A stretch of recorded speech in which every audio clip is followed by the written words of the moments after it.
ዳዊትና ሉሊት በሰላም ወደ ቤት ተመልሰዋል። እቤት ሲመለሱ ግን ዳዊት ከባድ ሐዘን ገጥሞታል። ሮዛ የዳዊት ልጅ እንደሆነ አረጋግጣ ስትመለስ አምኖን በመኪና አደጋ ልጇን እንድታጣ አድርጓታል። ሮዛ ስትነቃ በክፋቷ ትቀጥላለች ወይስ ጥሩ ትሆናለች? ተመልካቾች እንግዲህ እናንተ ሀሳብ አስተያየታችሁን ኮመንት ላይ ጻፉ። ሰላም ሰላም ብያለሁ። ድና የተከበራችሁ ወደ ቤተሰብ እንዴት ናችሁ? ደህና ናችሁ?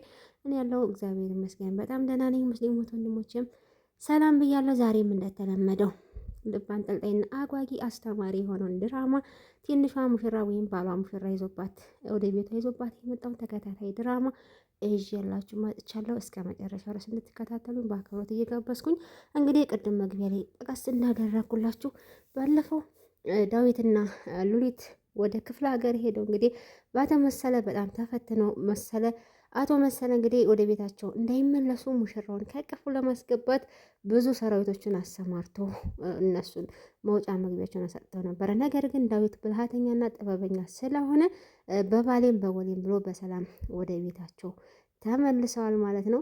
በዛን ሰዓት እንግዲህ ሮዛ ሐኪም ቤት ሄዳ ዲኤንኤ እናስመርምራ የዳዊት ልጅ ነው ብላ እንግዲህ ደስታዋን ለባንቴኑ ነግራ ጨርሳ እንኳን ሳታወራ አምኖን ወደ መኪና ውስጥ አንቺው አስወረሽው፣ አንቺ ጨካኝ፣ አንቺ አረመኔ ነይ ግቢ ብሎ እንግዲህ መኪና ውስጥ በግድ ያስገባታል። ከዛ እንግዲህ በመኪና ውስጥ ሲሄዱ ለምን እያለ እየሰደባት እየተቆጣት እያለ እንግዲህ ድንገት የመኪና አደጋ ያጋጠማቸዋል። አምኖን የመሰለው እንግዲህ ሮዛ ልጁን ያስወረደችው ነው። ምክንያቱም ያንተ ልጅ ነው ብላ አምኖንን ብዙ ወንጀል እንዲሰራ አድርገዋለች። እወዳለሁ እያለች በፍቅር ሰመም ሮዛ አምኖንን አሞኝተዋለች። አምኖን ደግሞ ልጁን በጣም ይፈልገው ስለነበረ ያስወረደችው ስለመሰለው በጣም ተናዶ እያሽከረከረ ስለነበረ አደጋ ደርሶባቸዋል። እንግዲህ የሮዛ ህይወት ቢተርፍም የጽንሱ ህይወት እንዳልተረፈ ለነ ሔዋን ተነግራቸዋል። እንግዲህ ዳዊት ሔዋን እና ባንቴኑ ቁጭ ብሎ እያወሩ ሮዛ የሚያሳዝነው ነገር የዳዊት ልጅ እንደሆነ አረጋግጣለች። እንዴት አወቅ ስትለው ደውላ ነግራኛለች ብሎ እያወሩ እያለ እንግዲህ እኔ ለማንኛውም እኔ በጣም ግራ ገብቶኛል። እኔ እሱ አይደለም ያናደደኝ ሙሉ ለሙሉ የዳዊት ልጅ ነው ያረገዝኩት ብላ ስለ ሀብትና ስለ ንብረት ነው የምታወራው። በጣም ያቃጠለኝ ነገር ይሄ ነው እያለ እያወሩ እያለ ስልክ ይደወልላቸዋል። ስልክ ሲደወል እንግዲህ ከሆስፒታል እንደተደወለ ይነገራቸዋል። በዛን ሰዓት ሮዛ ሆስፒታል እንደገባች ለሔዋን ይነግራታል። ተያይዘው ሆስፒታል ይሄዳሉ። ያው የመኪና አደጋ ደርሶባት ከባድ ችግር ውስጥ እንዳለች ይናገራቸዋል። እንግዲህ ባንቴኑም እሷን ለመበቀል ብዙ ነገር ቢያደርግም ነገር ግን ደሙን ሰጥቶ ህይወቷን አትርፎለታል ማለት ነው። ከዛም በዛን ሰዓት እኔ በጣም የገረመኝና የደነቀኝ ነገር ልትገላት ልታሰቃያት የምትፈልገውን ሰው ዛሬ ደም ሰጥተህ ደግሞ ነፍስ ዘራህባት። በጣም ገርመኛል ባንቴኑ። እንዴ ምን ነካሽ ሔዋን? ምንም እኮ ቢሆን ሚስቴ ነበረች ታውቂያለሽ። እኔ ዳዊትን ከአንዴም ሁለት ጊዜም ልገለው ነበር፣ ግን ሳልገለው እኔም ዛሬ ትክክለኛ ሰው እንደሆነ ረድቶኛል። አየሽ እኔ ሚስቴ ስለሆነች ሳይሆን ያደረኩት ዳዊት ላደረገልኝ ብዬ ነው። ምክንያቱም እሆድ ውስጥ ያለው ልጅ የዳዊት ነው። ለዛ ብዬ እኔም የሷ ህይወት እንዲቀጥል አድርጊያለሁ። ዳዊት ያደረገልኝ ለእኔ ብዙ ነው። ይህ ያደረግኩት ከትንሿ አንዷ ነች ብሎ እንግዲህ ለሔዋን ይነግራታል። ሔዋንም በጣም ነው ያደነኩ፣ በጣም አስተዋይና ብልህ ነህ፣ አመሰግናለሁ። ለማንኛውም አሁን አንተ ሄደህ ማረፍ ይኖርብሃል። አይ ችግር የለውም ደህና ነኝ እያለ እያወራት እያለ እራሱን ያዘሯል። አይ ባንቴኑ እኔ ለሮዛ እዚህ ያለሁላት፣ ስለዚህ መሄድ አለብህ፣ እረፍት አድርግ ስለዋለች። እሱም እንግዲህ በሀሳቡ ይስማማና እረፍት ለማድረግ ይሄዳል። ሔዋን እዛው እንግዲህ ሆስፒታል ሮዛን ትጠብቃለች። አቶ መሰለ እንግዲህ ከአንዱ ወዳጁ ስልክ ይደወልለታል። ዳዊትና ሉሊት እንዳመለጡ እንደጠፉባቸው ሲነግራቸው እንዴት ለምን ብሎ ይቆጣል። ለማንኛውም አጠገብህ ማን ነበረ ስሙ ያለው አለ አንድ ውለታ ዋለኝ ብለዋል። እሱንም እንግዲህ ያስከትለዋል ማለት ነው። ሉሊትና ዳዊት እንግዲህ እናትና አባቷን ከጠየቁ በኋላ በአቆራራጭ አድርገው ሰላም ተመልሰዋል። አቶ መሰለን ሸውዶታል። አቶ መሰለም እንግዲህ ተሸውጃለሁ፣ ተሸንፊያለሁ፣ ግን የበለጠ ለበቀል ያነሳሳኛል።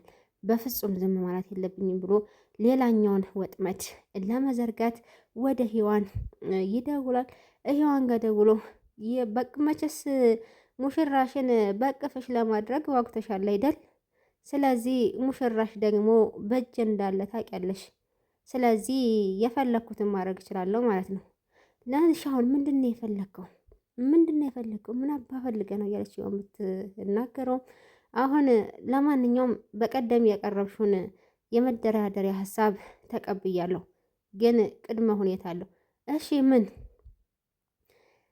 አንድ ሰው አስከትዬ እመጣለሁ ብትይ ከነቁምሽ ነው ማቃጠልሽ።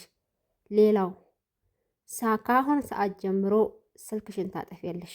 ከማንም ጋር ስልክ መለዋወጥም ሆነ ማውራት የለብሽም። በምሰጥሽ አድራሻ ቀጥ ብለሽ ትመጫለሽ ይላታል። ሔዋንም እንግዲህ ለምትወደው ለዴቭ ወይም ለዳዊት ስትል በሀሳቡ ትስማማና ስልኳን ትዘጋለች። እሱም እንግዲህ የተቀጣጠሩበት ቦታ ይደርሳል። ሉሊትና ዳዊት ቤት ሲገቡ ማንም የለም። እንዲህ ቆይ የት ሄደው ነው ይባል? ወዴት ሄደው ነው? ምናልባት ስራ ሄደው ሊሆን ይችላል። የትም አይሄዱ። ቆይ በቃ ስልካችንን ቻርጀር አድርገን እንደውላቸዋለን። ግን እኮ መደወል ነበረብን፣ ምክንያቱም በጣም ይጨነቃሉ። ለብዙ ቀን ስልካችን አይሰራም ነበር ያስተውሉት። እኔ እሱን እኮ መደወል አጥቼው አይደለም፣ ከአንዱ ገበሬ ስልካቸውን ወስጄ መደወል እችል ነበረ። ነገር ግን እንደምታዩ አቶ መሰለ በዛም ሰራዊቶቹን አሰማርቷል።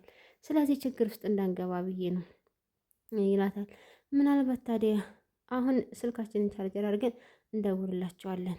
ምናልባት ሰምተው ከሆነ ይጨነቃሉ። ይሄኔ እኮ መተንፈስ አቅቷቸው ይሆናል። ለማንኛውም ምን ይሆን በጣም ደክሞኛል፣ ትንሽ አረፍ ልበል ብሎ ስልኩን ቻርጀር እንድታደርግለት ለሉሊት ይሰጣታል። ሉሊትም እንግዲህ እናቷ ጋር ስትደውል ለእነ ሔዋን እነሱ እንዳልተመለሱ እቤት እንደሌሉ እነሱ ጋር መጥተው እንደሄዱ ስትነግራት ሉሊት በጣም ታዝናለች። በዛን ሰዓት ዳዊት ትንሽ ረፍት አድርጎ ምንድን ነው እማዬ ለእነ ሔዋን እኔ እንዳልተመለስን ነግራቸዋለች። ስለዚህ ታዲያ ችግር ውስጥ ናቸው ማለት ነው ብሎ ዳዊት በጣም ይደነግጣል። ቶሎ ብሎ ወደ ባንቴኑ ይደውላል። ባንቴኑ ጋር ሲደውል እንግዲህ ባንቴኑ ስልኩን ሲያይ የዳዊት ነው። ማመን ያቅተዋል። ስልኩን አንስቶ ሄሎ ሲል እኔ ማመን አልቻልኩም። በቃ አንተ እውነት ዳዊት ነህ? አሁን የዳዊት ነኝ። ደህና ናችሁ? ደህና ነን። ሉሊትስ? ሁሉንም ሲጠይቀው ሁሉም ሰላም እንደሆነ ይነግረዋል። የት እንዳሉ ሲጠይቀው እቤት እንደመጡ ይነግረዋል። እነሱ የት እንዳሉ ሲነግረው እኛ ውጭ ነን መጣን በቃ ምናልባት ሔዋን እኮ ዳዊት አቶ መሰለ እንደገደለ ነግሯት በጣም አዝነን ነበረ። ማመን ያቃተኝ ሲለው እንግዲህ ዳዊት ስልኳ እኮ አይሰራም የሔዋን ምናልባት ችግር ውስጥ ገብታ ይሆናል ባንቴኑ እባክህ ልንደርስላት ይገባል ብሎ ተነጋግረው እንግዲህ ይሄዳሉ። ሲሄዱ እንግዲህ ሔዋን ከአቶ መሰለ ጋር እያወራች በሀሳቡ እንግዲህ መዋዋል እንዳለባቸው ይነግራቸዋል። በዛ ሰዓት እንግዲህ ዳዊት ይመጣበታል።